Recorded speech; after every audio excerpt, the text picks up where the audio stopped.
ہم جب اللہ تعالیٰ سے کچھ مانگتے ہیں، فار ایگزامپل میں مثال دیتا ہوں کہ میں اللہ تعالیٰ سے مانگتا ہوں یا رب العالمین آپ ہر چیز پر قادر ہیں، تو اس سے ہٹ کے ہم کسی اعلیٰ بزرگ اللہ کے ولی سے کچھ مخاطب ہوتے ہیں، ہم کہتے ہیں کہ آپ یہ کر سکتے ہیں، ہم اللہ تعالیٰ کے لیے تو ضمیر استعمال کر رہے ہیں اور کسی اعلیٰ بزرگ کے لیے آپ ضمیر استعمال کر رہے ہیں، حالانکہ اللہ تعالیٰ کی ہستی عظیم ہے. تو اس کے بارے میں کیا ہے؟ وہ بیٹے وہ اللہ کو تو کہنے میں کوئی حرج نہیں ہے، کیونکہ ویسے بھی اللہ تو واحد و یکتا ہے نا. جیسے کہ پیار میں ماں کو بھی تو بولتے ہیں،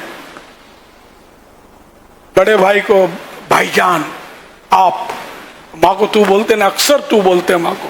تو یہ بھی ہے کہ پیار ایک نات، پھر یہ کہ وہ عرف پر بھی ہوتا ہے. اور انگلش جس کے پیچھے دنیا دوڑی پھر رہی ہے، اس میں آپ کہاں ہیں؟ Who are you? باپ کو بھی بولو گے ہو آر یو، ایک دن کے بچے کو بولو گے ہو آر یو، وہ تو یو ہے وہاں. یو کا مطلب اب تم کرنا ہے تو تم کرو، آپ کرنا ہے تو آپ کرو، تو کرنا ہے تو کرو، یور میٹر ہے یو. تو اس لیے مطلب یہ ضروری نہیں. سرکار صلی اللہ علیہ وسلم کو ہم آپ بولتے ہیں نا. اور التحیاتوں میں السلام علیک ایھا النبی، یہ ہے بے واحد کا، ایک کا لفظی معنی اس کے یہ بھی بنیں گے کہ اے نبی تجھ پر سلام ہو. تو مگر ہم اردو میں بولیں گے تو آپ بولیں گے. جب الصلاۃ والسلام علیک یا رسول اللہ بولتے ہیں، یا بھی کاف ہے، الصلاۃ والسلام علیکم یا رسول اللہ بولیں گے تو لوگ ہمیں سمجھائیں گے کہ یار تم غلط پڑھ رہے ہو.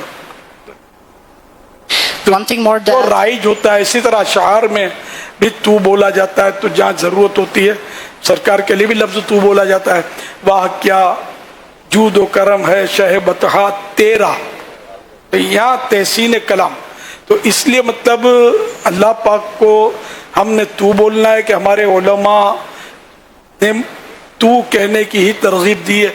کیونکہ وہ آپ کہنا، کچھ لوگ کہتے ہیں آپ، تو وہ مطلب ایک ان کا انداز ہو گیا، تو اس لیے اس سے بچنا ہے تو کہنا ہے. کوئی حرج نہیں، شرن اس میں کوئی بات نہیں ہے. بڑے بڑے جید علماء تو کہہ رہے ہیں، لکھ رہے ہیں. اعلیٰ حضرت رحمۃ اللہ علیہ نے بھی تو لکھا ہے. تو کیا ہم ان سے زیادہ علم والے ہیں، ادب والے ہیں؟ مولانا جمیل احمد نعیمی صاحب رحمۃ اللہ علیہ سید قطب مدینہ خلیفہ تھے.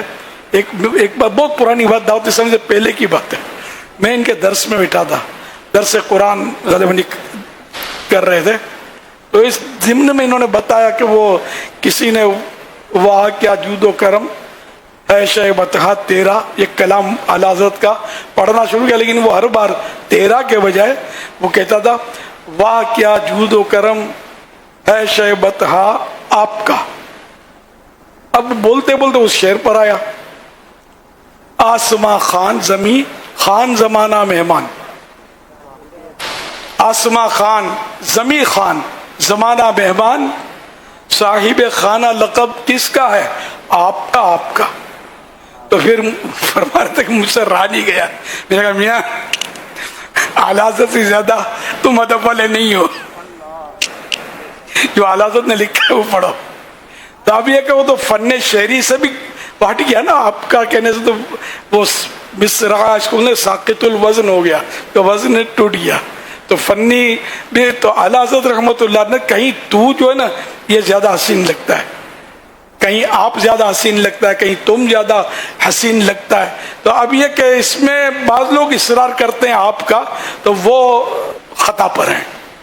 ہمارے جو علماء اور اعلیٰ حضرت اور صدر الشریعہ مولانا امجد علی صاحب رحمۃ اللہ اور دیگر کئی علماء جو اردو کے ماہرین تھے، وہ جو فرماتے ہیں وہ درست. صراط الجنان جو تفسیر ہے قرآن کریم کی، مکتبۃ المدینہ کی چھپی ہوئی 10 جلدوں پر ہے، اس میں لکھا ہے بندے پر لازم ہے کہ وہ ہمیشہ اللہ تعالیٰ کے لیے واحد یعنی سنگولر کا صیغہ بولے، کبھی جمع کا صیغہ نہ بولے. جیسے یوں کہے کہ اے اللہ تو میرا رب ہے، یوں ہرگز نہ کہے کہ اے اللہ آپ میرے رب ہیں، کیونکہ اس میں شرک کا شائبہ ہے. آپ ہیں اس میں جو توحید کے منافی ہے، جو توحید سے ہٹ کر ہے. یعنی مناسب یہ ہے کہ اللہ تعالیٰ کے لیے واحد یعنی سنگولر کا صیغہ استعمال کیا جائے. تو یہ جو اسماعیل حقی کی صدیوں پرانی کتاب ہے روح البیان، یہ اس کے حوالے سے صراط الجنان کی جو تفسیر ہے قرآن کریم کی اس میں یہ لکھا ہوا ہے. اور بات مضبوط ہو گئی نا. الحمدللہ. صلو علی الحبیب صلی اللہ علیہ محمد. اپنی تعریف کے حوالے سے کچھ رہنمائی اگر آپ ارشاد فرمائیں کہ ہمیں اپنا کیا ذہن بنانا چاہیے، کیونکہ عام طور پہ انسان کی فطرت ہے کہ اپنی تعریف، اپنی اچھی بات نہ بھی ہو تو اچھی لگتی ہے، تو آپ کیا اس پہ رہنمائی فرمائیں گے؟ ہاں یہ تو ظاہر ہے کہ میں بھی بشر انسان خطاؤں کا پتلا، ہر ایک کو اپنی تعریف جنرلی اچھی ہی لگتی ہے. میرے کو کوئی برا بھلا کہے گا تو مجھے کہاں مزہ آئے گا، اچھا اچھا بولے گا تو اچھا لگے گا نا. لیکن ایک اس میں ہے اپنی تعریف سن کر پھولنا ہے نقصان دہ. پرانا واقعہ یاد آیا، اوکاڑا میں کسی کو لے آئے تھے، کوئی اینکر تھا ٹی وی، جب تو اینکر کا نام بھی نہیں سنا تھا، یوں بولتے تھے ٹی وی کا کوئی ہے کچھ، بلوانے لائے تھے شخصیت کو. تو وہ متاثر ہوگا، اس نے تعریف شروع کی. تو میں نے کہا مٹی یا نہیں ہے، مٹی ہو تو میں آپ کے منہ میں ڈال لوں. تو وہ سمجھدار تھا کہ وہ نا جو تعریف کرے تو منہ میں خاک ڈال دو، سامنے تعریف کرے تو وہ سمجھدار تھا. تو یہ بھی ایک مطلب تعریف کا مطلب باپ بن گیا نا. خیر وہ اپنے کہنے سے باز نہ آیا، شاید جو کہنا تھا وہ کہہ گزرا. یوں چٹکلا یاد آ گیا مجھے.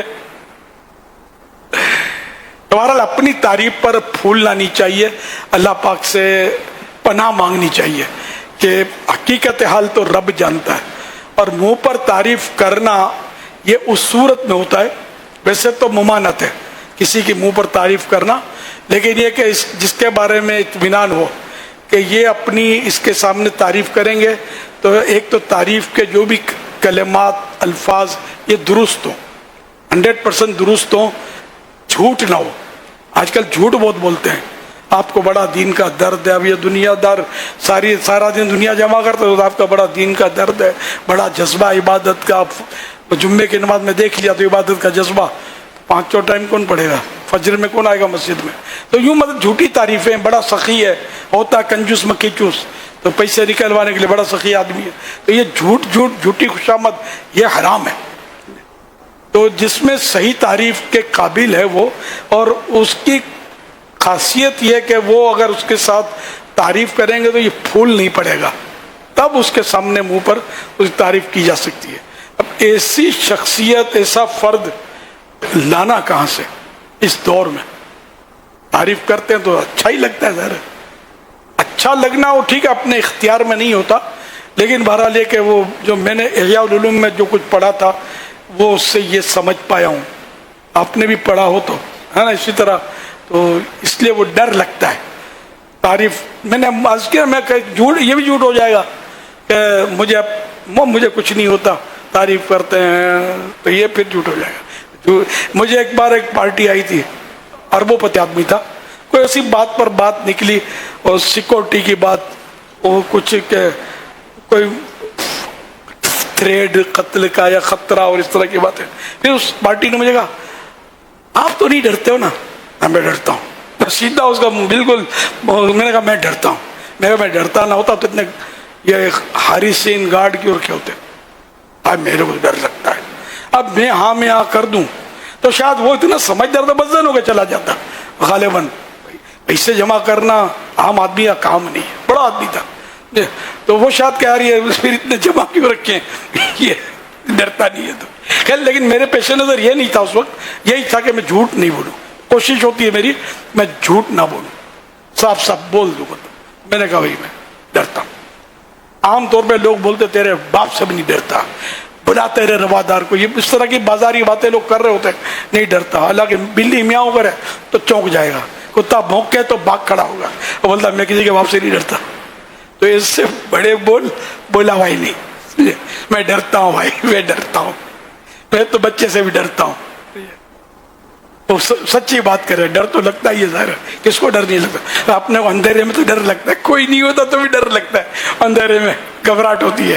اب بولتا کسی کے باپ سے نہیں ڈرتا. تو ایسی بڑی باتیں نہیں بولنا چاہیے. ایک بار میں نے کبھی کبھی بتاتا ہوں, واقعہ بہت پرانا ہے, کہ ایک نوجوان تھا, جاندار تھا, تو دیکھا کرتا تھا میں اس کو, تو وہ اسی طرح سب سے پنگا لیتا تھا, یعنی سب سے بگاڑتا تھا اس سے, بلا کسی سے نہیں ڈرتا. ایک بات, کسی بیچارے شریف آدمی تھے, دیکھنے میں تو شریف ہی تھے, وہ پتھارا لگاتے تھے, ان سے اس نے پھٹا کیا, ان سے بھی کچھ ہاتھ واتھ مارا ہوگا اس سے. تو وہ لایا اپنے رواداروں کو, یہ میری آنکھوں دیکھی بات کر رہا ہوں, میں اپنے دوستوں کو یا خاندان والوں کو لے آیا. یقین مانے اس نوجوان کو جو مارا, پھینکا, وہ اس کو جو پٹائی کی ان لوگوں نے, مطلب یقین مانے اس کے بعد وہ نوجوان جو تھا, کبھی میں نے اس کو لڑتے نہیں دیکھا, نہ کسی کو دھمکاتے دیکھا. تو ناک جھڑ سے کٹ گئی اس کی. سے کرنا نہیں چاہیے, بولا کہ لاؤ کسی سے نہیں ڈرتا, کسی کے روادار سے نہیں ڈرتا ہوتا نہیں, تو اس سے بولا بھائی نہیں. وقت ہو تو آدمی کر کے دکھا دے, اگر کرنا ہے تو بول کر پھنس گیا تھا کیا. اللہ پاک اس سے بڑے بول سے بچائے. ڈرنا چاہیے, اللہ سے ڈرنا چاہیے, اور ڈرنے کا تو ماں باپ سے بھی ڈرنا چاہیے, اور ہر گناہ سے بھی ڈرنا چاہیے. تو یہ کمزور جو ہے نا اس, ہاں اللہ کی راہ میں جب بات آئے تو حسینی بن کر میدان میں آنا چاہیے, وہ جب ضرورت پڑے تو. لیکن جنرلی مطلب میں اپنی آپس کی بڑی بڑی باتیں نہ کرے. اللہ پاک بڑے بول سے بچائے. اب مجھے نہ گھونسا مارنے آتا ہے, نہ باکسنگ سیکھی ہے, صحیح بات ہے, نہ میں نے کبھی اسکوٹر زندگی میں چلائی ہے, نہ کار چلائی ہے. مطلب میں ویسے ہی ہوں, بس میرے کو بچہ بھی پکڑ لے, پوزیشن ایسی ہے کہ میں اپنے آپ کو چھوڑا نہیں سکتا, اتنا کمزور ہوں. کہ اللہ نے مجھے بیٹے بہت دیے, تو یہ اللہ کا کرم ہے نا. میری کتنی اولاد ہے روحانی, الحمدللہ. پھر ڈر کس بات کا؟ پھر یہ کہ وہ یہ بھی کہنے کی بات ہے, اللہ تعالیٰ کا آسرا سب سے بڑا. یہ بھی بھاگ جائیں گے جان بچا کر مجھے چھوڑ کے اکیلا کہیں, ایسا نہ ہو. تو اللہ بچانے والا ہے, اللہ مدد کرنے والا ہے, اللہ کی رحمت بہت بڑی ہے, اس کا سہارا ہے. صلو علی الحبیب صلی اللہ علی محمد.